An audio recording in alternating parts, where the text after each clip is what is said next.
So I'm John Kane, and I welcome you to Let's Talk Native on this Saturday, August 3rd. Let me put my screen up here. All right. While this program may not provide a path to spiritual enlightenment, we do encourage and in some cases start conversations. We don't do prayers or buffalo speeches. We take a tough look at history, oppression, and survival. We talk about culture, the arts, politics, identity, and we may step on a few toes along the way. But our real goal here is to bring people together by breaking down what separates us. We will take on the false narratives and provide critical thinking to all that is heaped upon us. And we do it all right here from the Cattaraugus territory of the Seneca Nation. So let's talk Native. But before I do that, let me remind people that our audio streams live at www.letstalknative.com. We stream live video of the show on Facebook Live. We post our audio on as podcasts on your favorite podcast platforms, and we take the video and we put it up on our YouTube channel, which is Let's Talk Native TV. I am the host of Let's Talk Native, and I'm assisted by Jake Proud here in studio, who is managing our video and our sound. I want to welcome back to Let's Talk Native, Matt Hill. It is so, it's like I said, it's like we got the band back together here. Yeah, thanks for having me back, John. All right. Well, I invited you back for a specific reason. I know you traveled up to Gunawage last weekend for the Dish One Spoon. It was kind of a conference, brought in people from all over. So I wanted to get some insights from you on that. But I also, I have on the line, and I guess I better put headphones on. I've got Paul Delarone joining us by phone. Paul, are you there? Do we have you connected? Yes, I'm all here. All right. We get him dialed in there a little bit, Jake. Keep talking, Paul. Yeah, I'm here. I'm just waiting. All right. We're just making sure we get you dialed in here. Again, got Matt in studio, got Paul Delarone on the phone, and I wanted to get some feedback on what took place last weekend, how it went, and perhaps we should start by just going through what was the goal, beyond talking about what the Dish One Spoon wampum belt means, and we will get into that because there is confusion over that. I mean, some people think that concept means that we don't own anything, that everything we have is collective, and it kind of misses the point about shared responsibilities and shared benefits. But talk to me a little bit about what you guys had planned to accomplish with this conference, who was invited, and that kind of thing.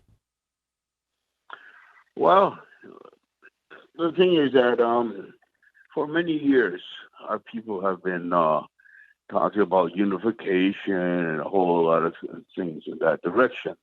And, as I explained to people, to me, this was very important. I encourage people to always try to work together and, to understand what it is that we should be doing. It's not what somebody else wants us to do. And I'll give you why this meant a lot to me is because back in the early 70s, we had Anishinaabes and Lakotas come to Onondaga, the Grand Council. And, there was just so many of them. Men and women came. And the purpose for their coming was they wanted to reestablish for one, and the other one was to establish what everybody calls an alliance. And at that time, I was sitting there at the Grand Council, and this was an exciting time for us that, that people would want to come and to join forces with Rudinishuni. And it was great. Everybody was excited. And so the request was made about establishing an alliance. And it just happens that, there was some discussion, and all of a sudden, one of the Rutianer at that time, he got up and spoke.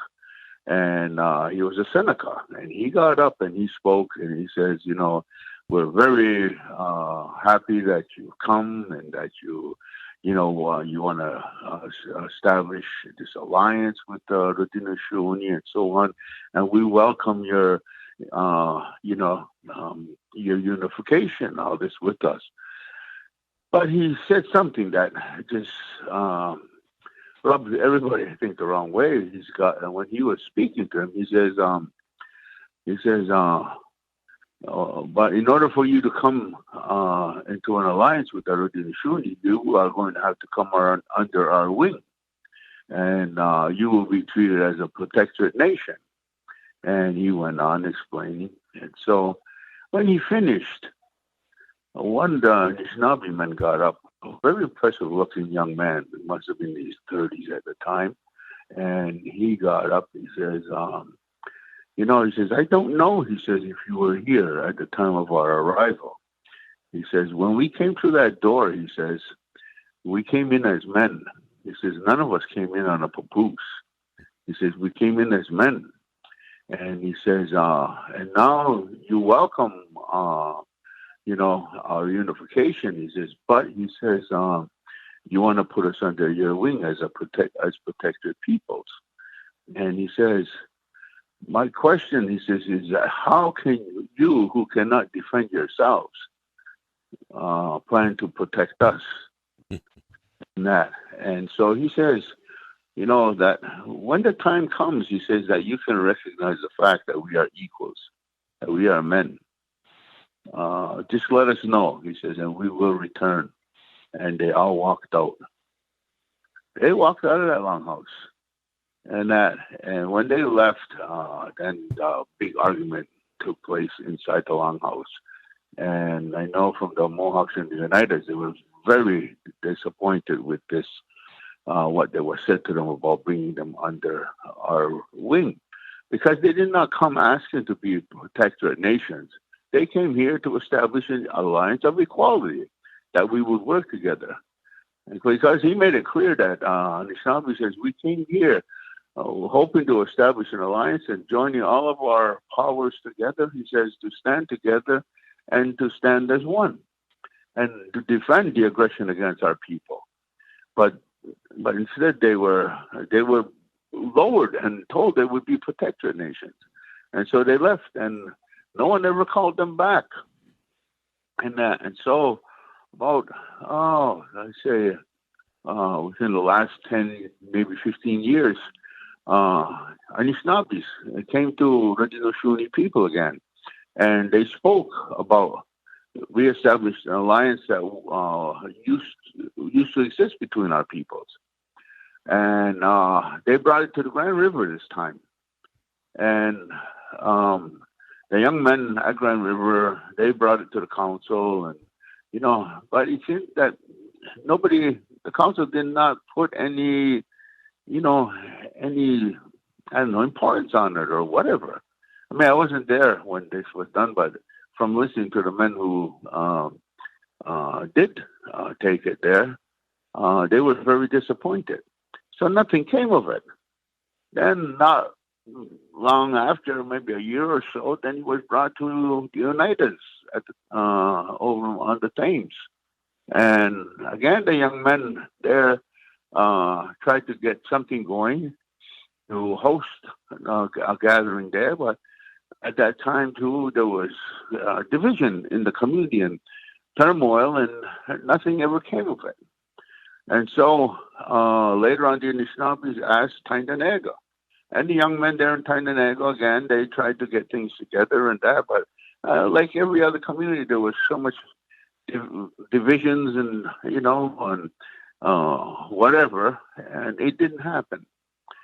So about a year ago, the Anishinaabe asked again. But this time they asked Akwesasne. And the young men at Akwesasne, they said, yes, they would really love to do this. They says, but we can't make a decision on that. They said, we have to go home and talk to our women. Because, the women, you need the women to help, to put on such a gathering. And so they went home, and there's been so much, division and turmoil, and people can't seem to get their act together, and nothing came of it. And so about 4 or 5 months ago, they made a call to Ganawaga, and they spoke to a young woman there, and they asked her, says, would Ganawaga be interested in hosting such a gathering? You know? And she says, I don't know. She says, let me call my uncle and ask him what he thinks. And so she calls me, and she says, I got a call from the Anishinaabe, and they want to know if Ganawaga will be interested in hosting this gathering. And so I thought about it for a second, and knowing all that took place, I said, yes. I says, let them know that, yes, we're going to do it. And I didn't know how we were going to do it or anything, but, you're never going to do anything unless you're going to do work at it. And so she says, should I take it to the Longhouse? I says, well, if you don't want the gathering to take place, I says, by all means, take it over there. And I says, remember something. I says, they're asking for Anishinaabe people and Haudenosaunee people to come together and to reestablish the one dish, one spoon. And I says, we should do it. I says, so just let them know we'll do it. We'll host it. I says, you talk to them and set a date. And I says, and I'll do everything I can to help to try to make this a reality. I says, but you young women, I says, you will have to organize. And but I'll help you every way I can. And so I kind of beat the pavement and went all over and asked different people that whom I understood and knew that were strong supporters of such a thing. And I was able to raise the money for the food. And so I told the girls, I said, let everybody know that, yes, everybody should come to Ganawaga and we'll do this. And everyone's welcome, and she says, the Anishinaabe, I already put it out that we're putting it on. And she says, I even have elected assistant people calling me up and asking me if they're welcome. I said, everybody's welcome. I said, everybody. I said, we're talking about alliance here. I says, the thing I says is that we're going to be discussing things that are never discussed in other circles. I says, and this is what we need to do, is start talking. I said, but I want people to understand certain things. For one, the 1701 Nanfan and the Treaty of Montreal 1701 was not the beginning of the one dish, one spoon. And I said, the one dish, one spoon was something that always existed among all Oklahoma people. That's always been our philosophy. And is that this earth is our dish, and that the one spoon is that we all have a right to eat. We all have a right to taking care of our family. We have a right to medicine. We have a right to all of these things. But more importantly, I says, we have a responsibility to respect one another, to help one another, and to care about one another, to love our people. I said, this is what one dish, one spoon is all about. And I said, this land, the water, the air, everything, we all have a right to it, because that's how creation intended. I said, and it's not just about humans. I said, it's about all life. And I says, and so many things are coming at us today. And as I said, there's such concerns about global warming and everything else. And nobody has a solution to any of this problem except the Ungwahumwe. The Ungwahumwe who still know what being an Ungwahumwe is about. And so I says, everybody is invited. And so I made sure that we'd have our wampums there and so on. And I even brought out an old alliance belt that was with the Ojibwe and Haudenosaunee. And I spoke to other people from all the different families across the land. I told them, I said, if you have an old belt, an alliance belt with our people, bring it, And but more importantly, I was bringing with me the friendship belt. And because I wanted people to understand that this gathering was not where we were going to establish the alliances or rebuild our old alliances. This is what we need to do, and that is remind everybody about what the friendship belt is about. I says the friendship belt is pretty much the same concept as when our people used to gather together, like in the island known as Montreal today. That was an old gathering place. It was a hub for our people just like Ganaz was what's called Ottawa today, and Schenectady, what they call Albany today. These were all gathering places, and anywhere you went across the Western Hemisphere, there was always gathering places that people in those areas. It doesn't matter if you're a Mohawk or what. The thing is that everybody came. Different Anishinaabe people came, Crees, Ojibways, Algonquin, the Wyandotte, Hurons. They're all the same people but they used to come Mi'kmaq, Innu. They all came together, and they used to share with each other the surpluses that they had. And but most important was the time the women were there to establish relations like future families with their young people, because they needed to do this to keep our bloodline strong. And so when they matched up a young couple, it wasn't said that this young couple would were bound to be married. No, they used to do what in our language we call Ohiyaderi Huiza. And today that term is used, but people say, it means they're dating. But that's not what it was. It was where this young couple would start to know each other. They would start to talk things out. They would start to find out if they were compatible. And if they believed that they were compatible, then what it was the young man needed to know her family. And her family needed to know him. And likewise for her, she needed to know his family. They needed to know her.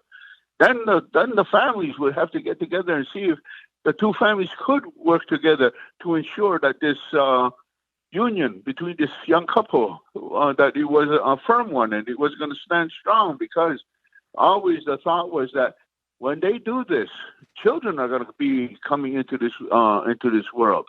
And so it was always about the children. It was always about everybody's participation, everybody's responsibility was going to be fulfilled. And in order to make this work, because you never wanted to put something together that wasn't good. And so this was the same concept when a friendship belt was presented. It was so two peoples, like two families. I don't want to use the words nations or tribes or bands.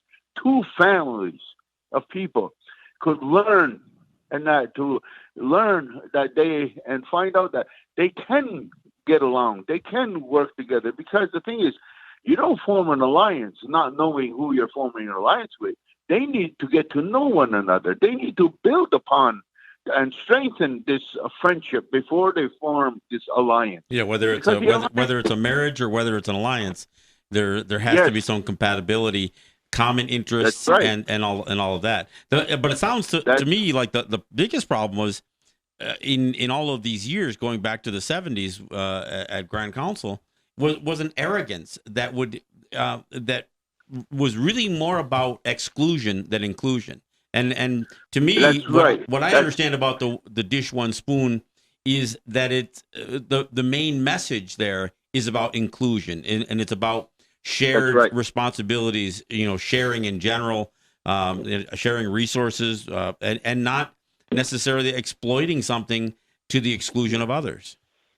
Yeah, see, one of the things people and original Shuni people don't even want to even think about is that the original Shuni people, they became a very arrogant people.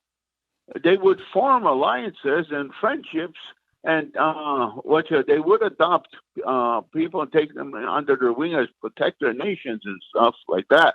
But the thing is, they never included everybody to extend the house.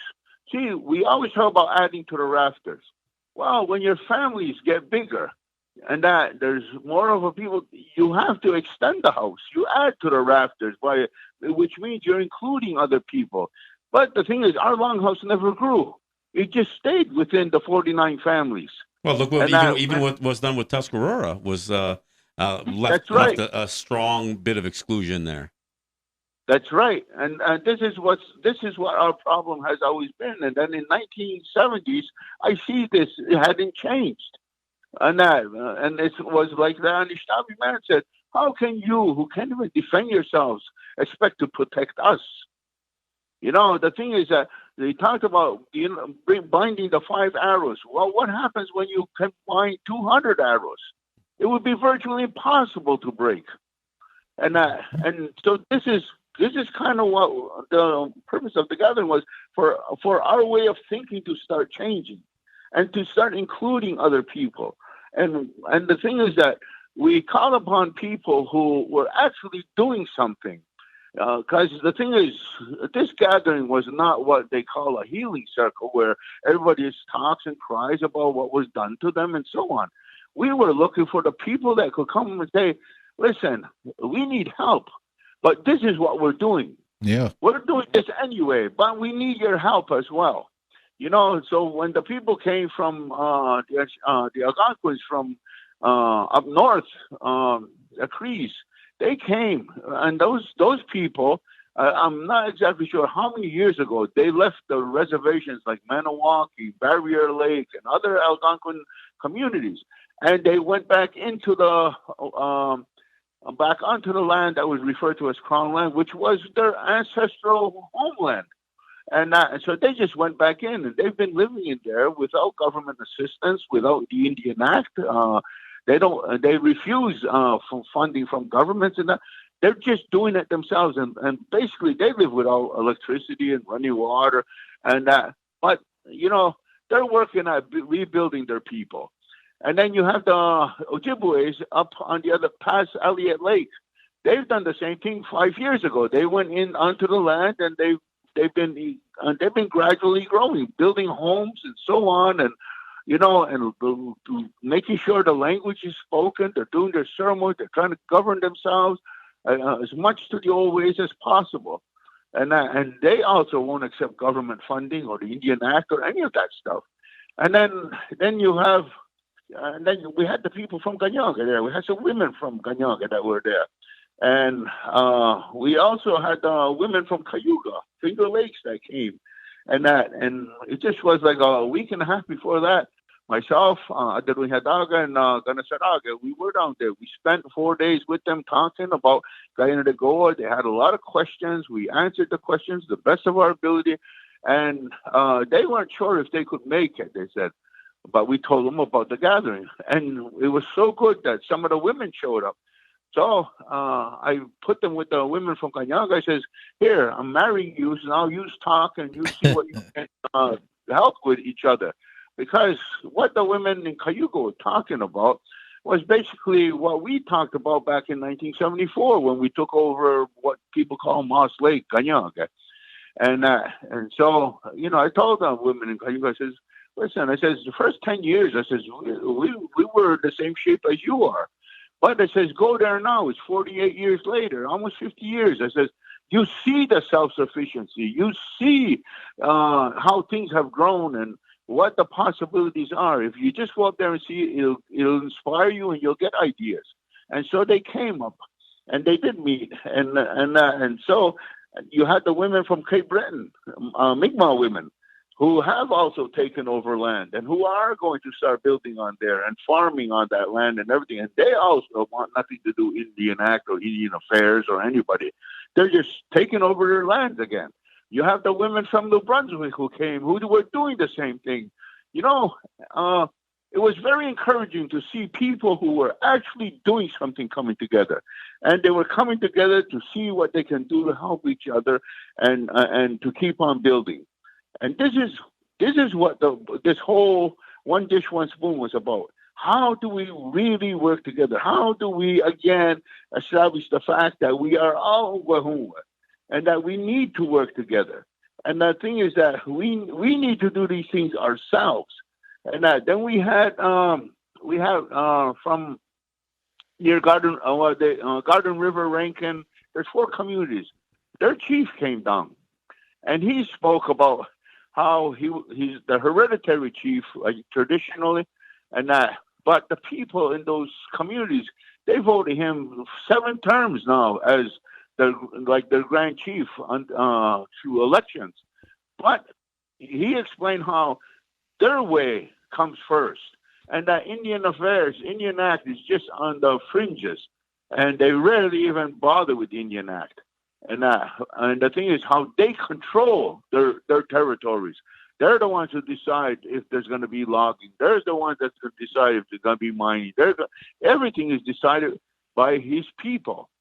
Well, Paul, there's a couple of things that I talk about fairly frequently on this show, and among them are the potentials for the collapse of some of the institutions that are around us, whether it's the economic collapse of the United States or the global economy, whether it's climate change, whether it's the racism and the social unrest and political unrest and war amongst these guys vying for superpowers. And one of the things that I started seeing even other people in academia come to is realizing that when all of this stuff happens, it's only going to be the people who are connected to the land who will survive unscathed. So the very things that you're talking about isn't just something that would be nice and convenient and it would be a nice social project. It is actually a necessity. It's a survival. That's right. It's a survival plan. Right. See, that's what I keep trying to explain to everybody. We call ourselves Ungwahungwe. And when I was a boy, I used to hear the old people talk and they used to say, when the world comes apart, the only people who's going to survive are the Ungwahungwe. And so a lot of people say, oh, well, I'm Ungwahungwe, I'm going to survive. But that's not what the old people meant. What the old people meant is Ungwe is the human being. Ungwe is the human beings who are connected to the ways of the forever. And what is the forever? Ungwe is the forever. It's creation. Only those who actually have a real connection to creation, those who could survive without IGA or Loblaws or Walmart and all that. It's those people. It's like those Anishinaabes north of us, and north of Montreal, about maybe 60, 70 miles up north, and those people are going back to hunting and gathering. And mind you, they work a little on the outside because some of them are truckers or carpenters. And so they go and work on the outside, earn their money, and they bring it back into their community. And that's what they use to build their community. And but they're doing it themselves. But most of their I guess the thing that I want to be clear is that this isn't about prophecy. This is about history that has happened. This has happened over and over and over again. Right. Like I said, now these people who've been trying to date us, saying that we only existed in the hemisphere 15,000 years ago, 30,000 years ago. Now they're coming to realize that they can track native people living in this hemisphere back over 130,000 years ago, which is 100,000 years longer. And of course, I'm not even saying it's that limited. But the point is that in that period of time, over that span of time, there have been, even our own societies have crumbled because we made some of those mistakes. We did urbanized population centers. We made some of the same mistakes that some of the Europeans did. And as a result of it always came back to the people who are connected to the earth, not the ones who are connected to to pyramids and these cities on mounds and all that other stuff, right? So so when you say these things, and when the old people said these things, they weren't making a prophecy; they were telling a history lesson. No, that's right. And see, because the thing is, excuse me, I explained to the people that there is no other people on this earth that could talk about the time when we roamed among the dinosaurs. Nobody else can talk about that but us. It's in our Ohondokarihuadehwa. Not that one everybody uses today, that recital. That's not what I'm talking about. I'm talking about real Ohondokarihuadehwa. And it explains in there. It explains about our grandfathers, what we call the Diweras. And the four winds, the thunders, and they bring us the rain and so on. They bring us the changing of the seasons. Well, in the Ohondokarihuadehwa, it explains that it was our grandfathers who put the dinosaur beneath the earth. And nobody else can talk about that except our people. And And one time I was speaking with a man from the Buffalo area, a very learned man. And I was explaining these things to him. He was an Italian fellow.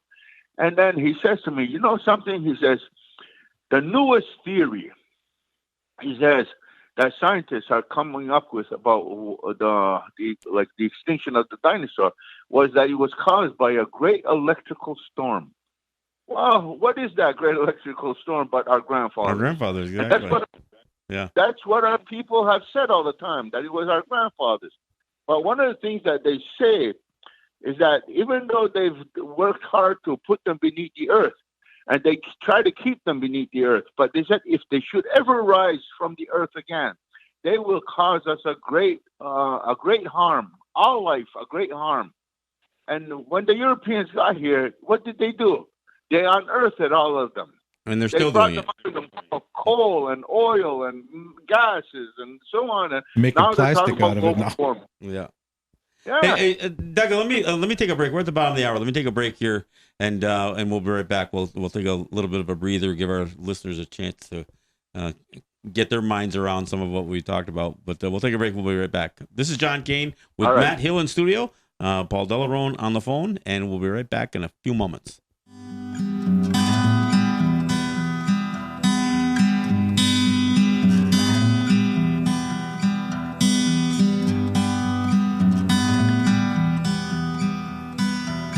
Simple song, simple man, a simple thrift store clothes and a simple thing.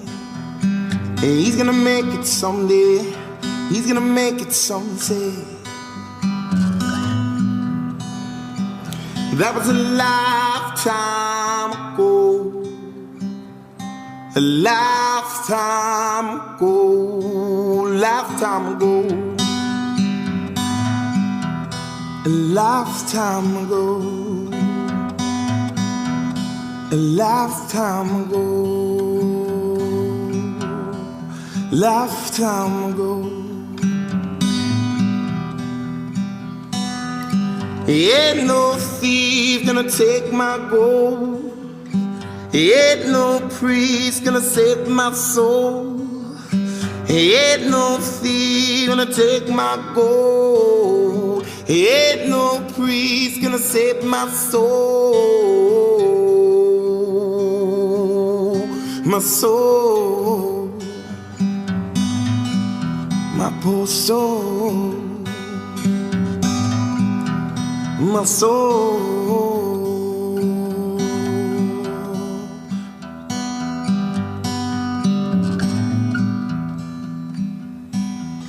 And you know me, I'm a believer, and you know me, I couldn't leave her. And you know me, I'm a believer, and you know me, I couldn't leave her if I tried. If I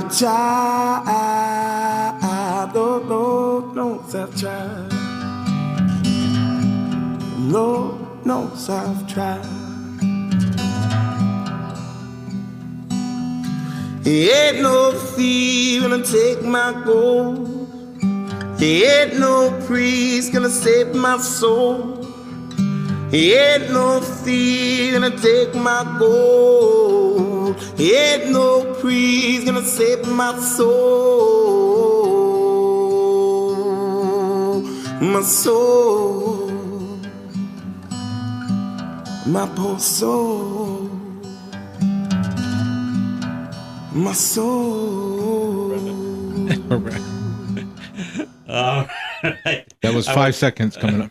I want to thank you guys for listening, hanging in there. A little bit of Logan stats, both with our intro and our break music. I want to thank our sponsors. I want to thank Ross and Holly John and the RJE family of businesses. I want to thank Eric White and ERW Enterprises, a couple of sponsors who remain anonymous, and those who, on occasion, drop a check in the mail or support us one way or the other. I mean, and I have to throw Ed Schindler into that category, because Ed, not only when he comes to town, but throughout the year, Ed not only makes his way into the studio and spends a month or so with us here, but he supports the program as well. So I always want to give a shout out to Ed, and I will say that he did travel back to his home and traveled well. So I want to throw that out there. And look, I also want to thank people for sharing the show. So whether you share the show on Facebook or you share the podcast or the YouTube videos, that's the way this conversation that we have here on Let's Talk Native becomes a conversation, hopefully in your home and hopefully amongst your family members and your friends. So that's what we do it for. All right, Matt. I know that you were pretty excited about going up to Gunawaga and attending this thing. What was your immediate takeaway from going up there and spending time with all the people who had gathered? It's always good to go to these gatherings where there's people from all these different areas, and I like to expand my network. I like to see what's going on everywhere else. One of the takeaways that I got out of it was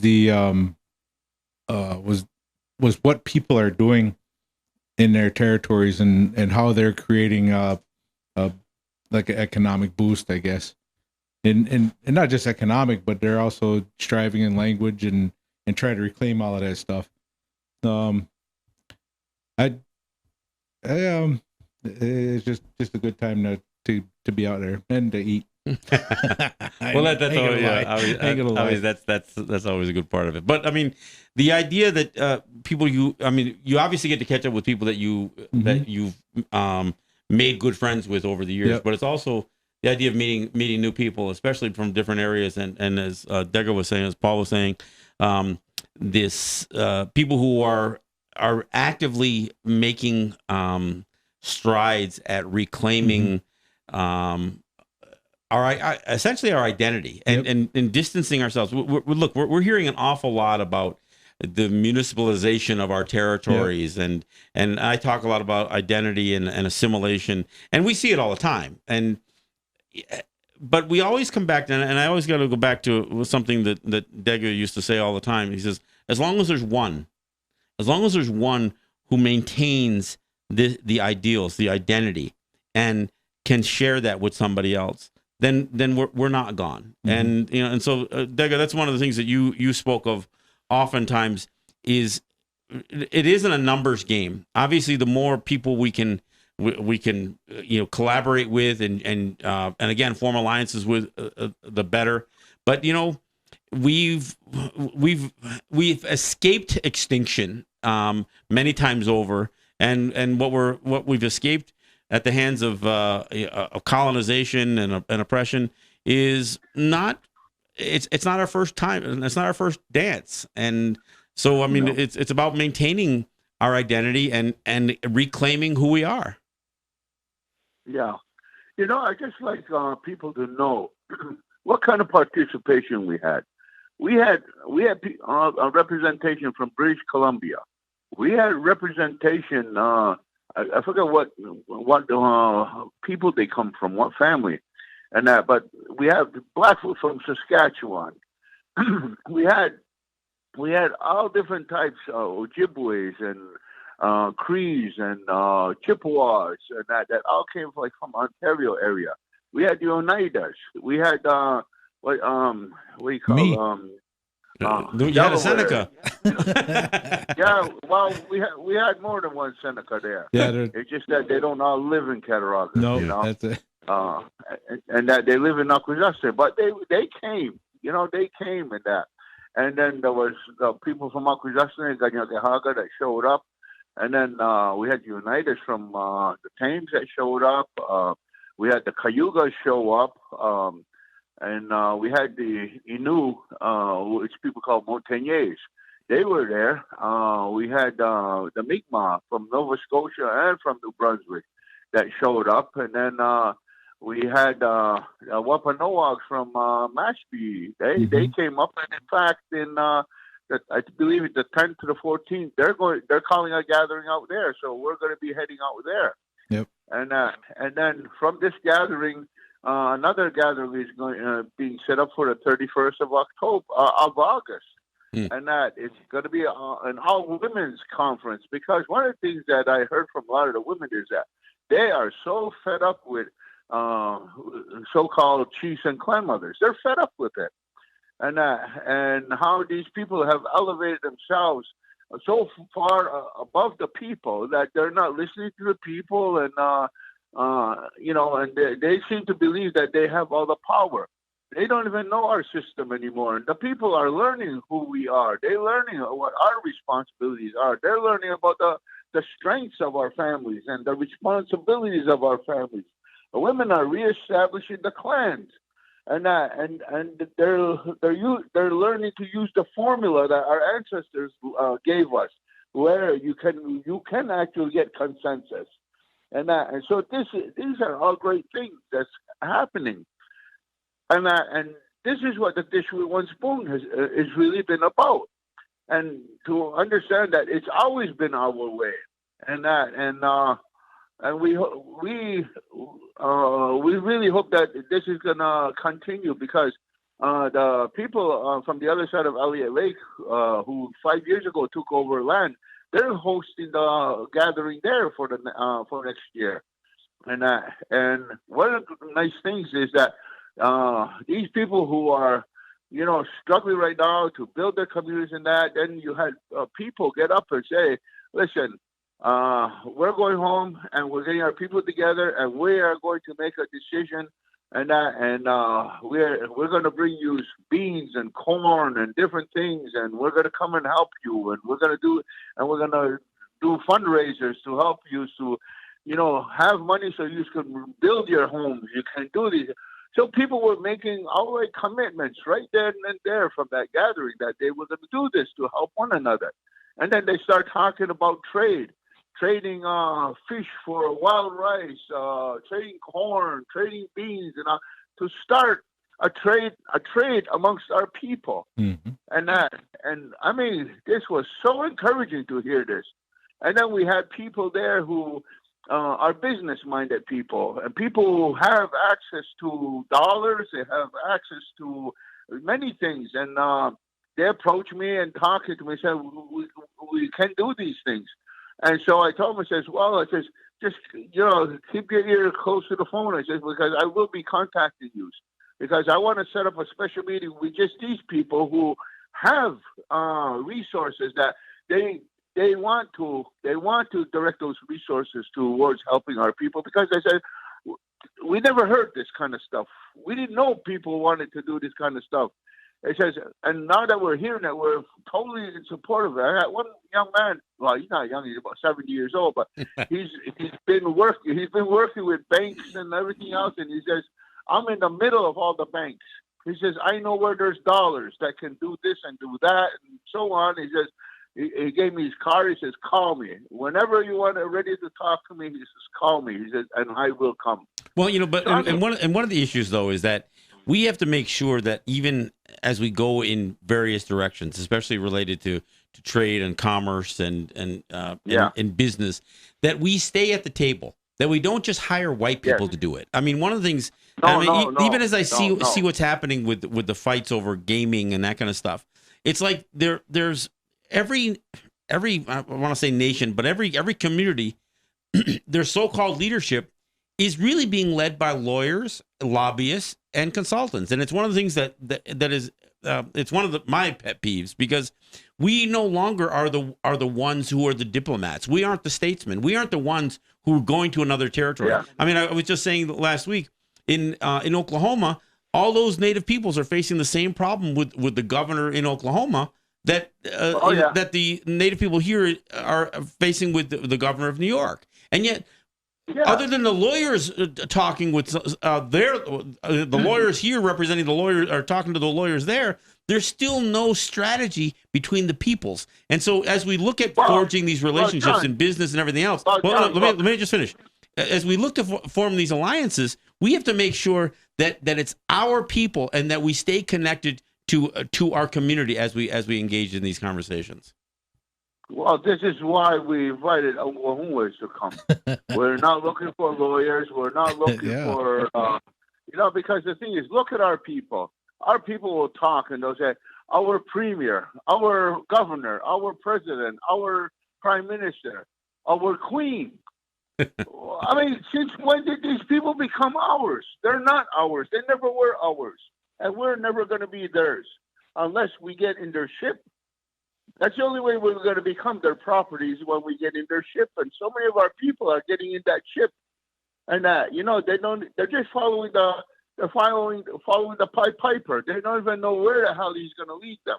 And then they only occupy the lowest levels in that system when they go there. That was one of the things that I took away from that, as well as all the different levels that the thought exchange, because some people knew more than I did, and I was able to help other people out with what I've learned, and that thought exchange was what I really got a good takeaway from. Sure.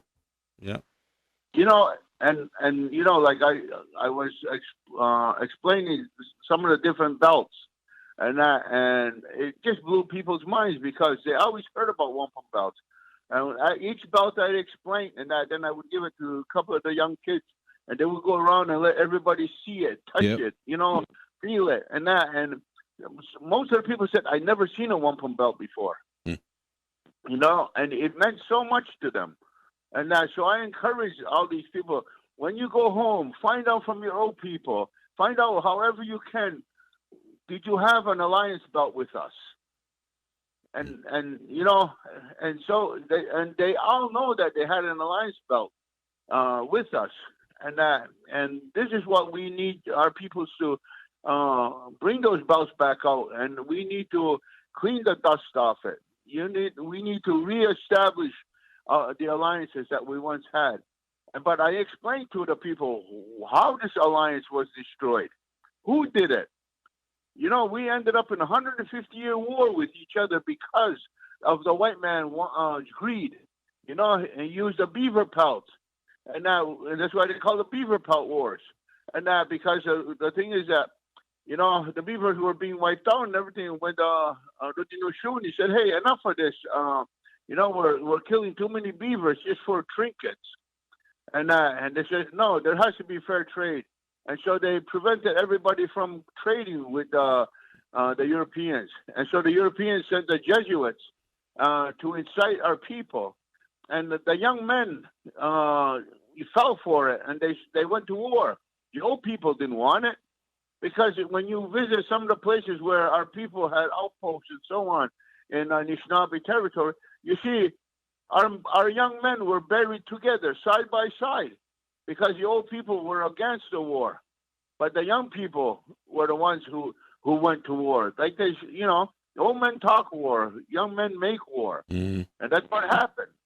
And so the thing is that I explained that part of the history to them. I explained to them about the hubs and so on and so forth. And many of them said they never even heard it. They didn't even have any recollection to why the wars were fought.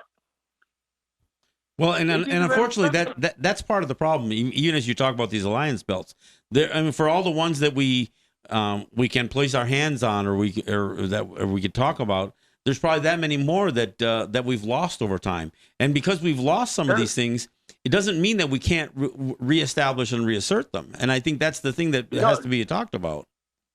There's 198 alliance belts.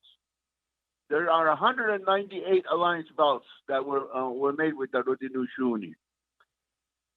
And that's something our people didn't even know. They didn't know that this is how far the influence of the Haudenosaunee with the Kainanakoa had reached. Well, and I've seen some of those belts, and a lot of times some of these belts incorporate very familiar designs. I mean, one of the things the Turo comes to mind. I know a couple of the alliance belts actually have either a piece of the Turo incorporated in them, and it's about and again it's about relationships, and it's about the mutual respect. And the crazy part is, when I've listened to some of the people over the years in my lifetime that have tried to diminish the significance of some of these things. I mean, I've listened to folks on Onondaga, I was like, "Oh yeah, the Turo, that was just a trade agreement," just totally minimizing what these things, the significance of these things, and then prop up other things like the George Washington belt, which is nothing but a fraud. And God. this is the No. these are the things that I think get missed in all of this this faults and this rewriting of history. Yeah.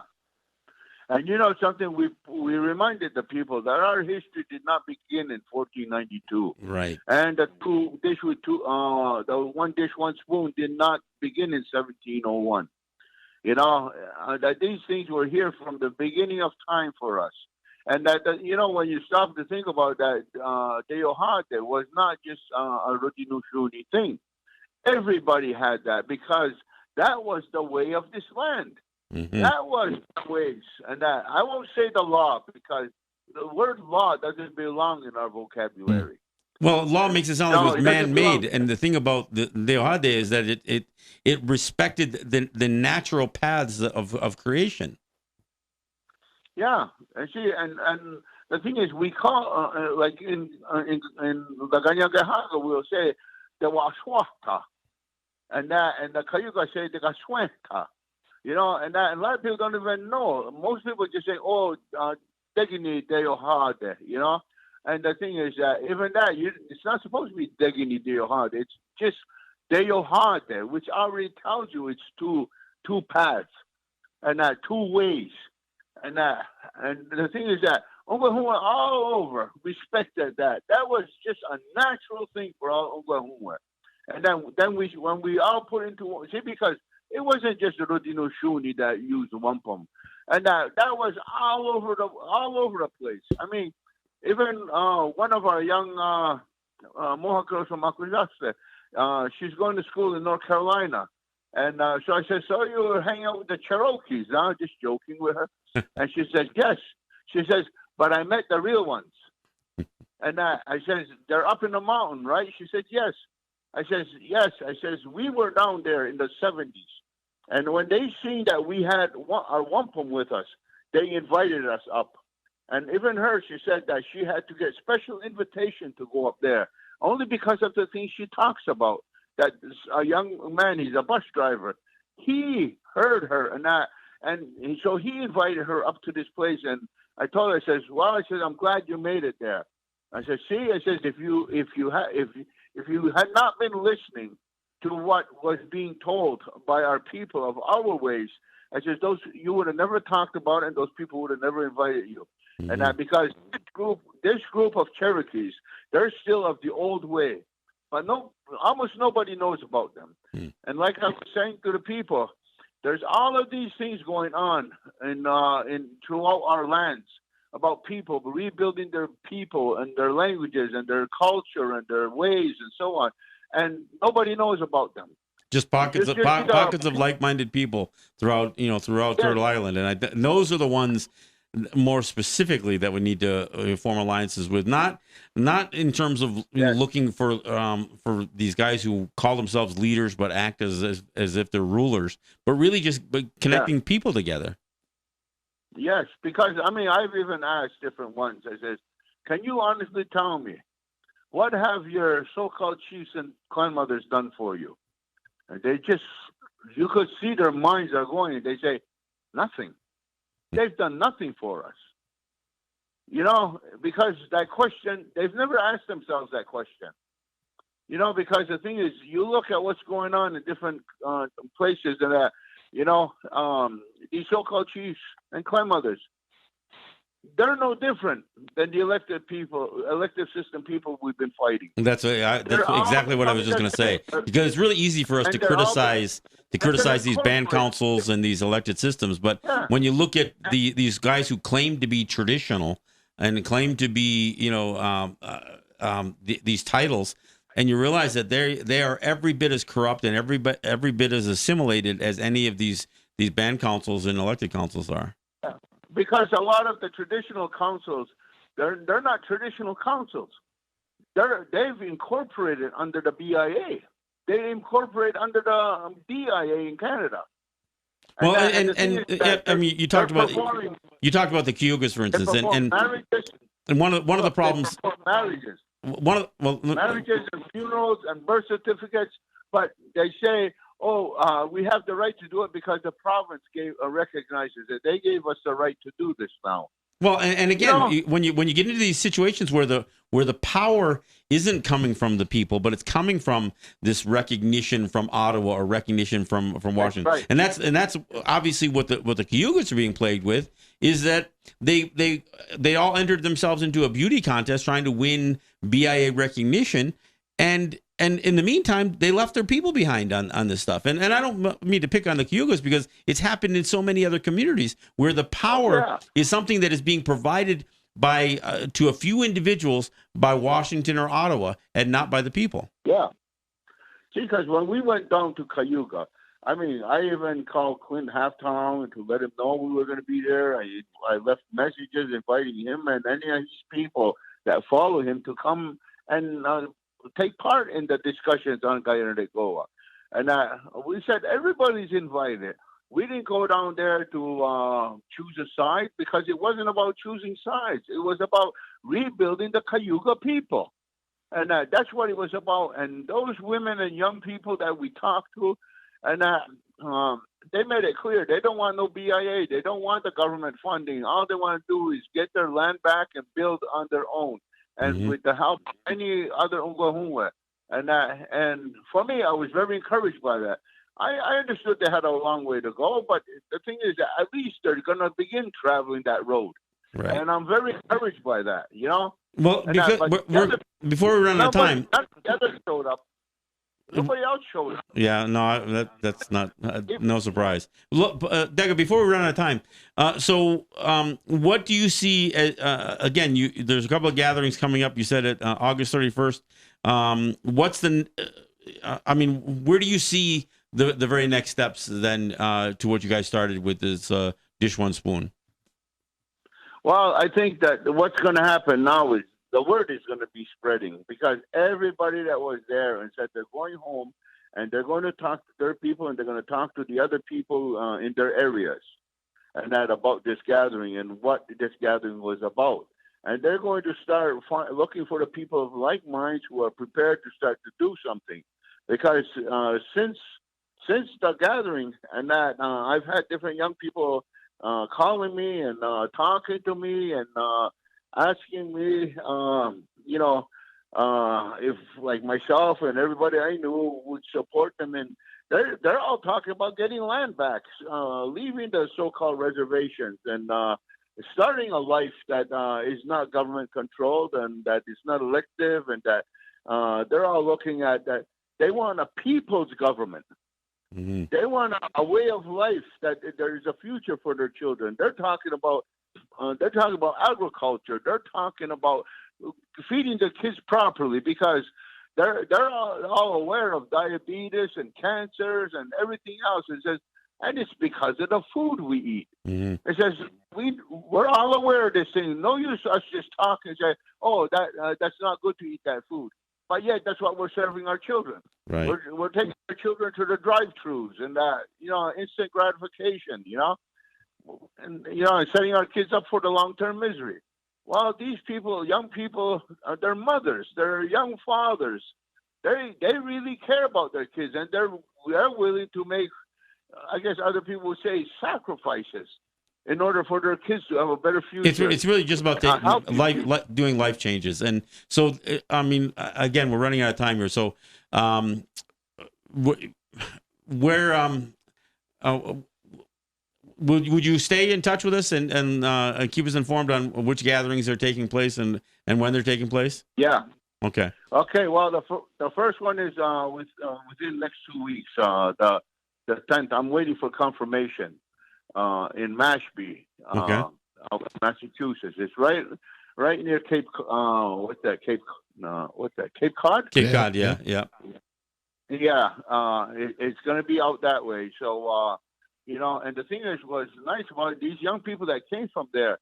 When I got to talk with them, and I asked them, I says, "How's this person? Is this person still alive?" Yeah, that's my uncle. Yes, this one, she's still alive. This one's still alive, and they're the people that encourages us to do things and that, because this is their grandparents, these ones that used to be involved with us. They were in Ganyanga with us. They were at Ganasarage with us. They were in so many situations with us. Mm-hmm. And they've never dropped the ball. They continue trying to pass this on to their young people. And so now our grandchildren and their grandchildren are going to start working together. So again, you're going to try to get me some dates on that, and that's coming up in Massachusetts, probably the next couple of weeks. Yeah. You said, Is that the gathering for the Columbus reenactment? Are they doing a Columbus reenactment? Plymouth Rock no, reenactment. it's not. Okay. No. There is one coming up for that. All right. They mentioned that Pilgrim bullshit is coming up again.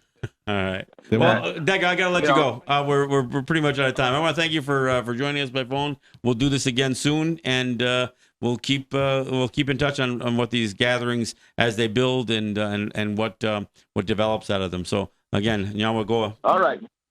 Okay. All right. And I want to thank you, Matt, for. Okay, all right, Matt. I want to thank you for coming in. It's good to have you back in studio. I know I got some immediate responses when I said you were coming in. It's been a while. I know the later time that I do the show struggles for you. And I'm a morning man now, and I'm dragging out right now. All right. Well, I'm gonna let you go home now. So I want to thank you for joining me. I want to thank everybody for listening and for being a part of the show. And I'll try to respond to some of the comments after the show anyway. And we'll be back here on Tuesday. You know what? Thanks.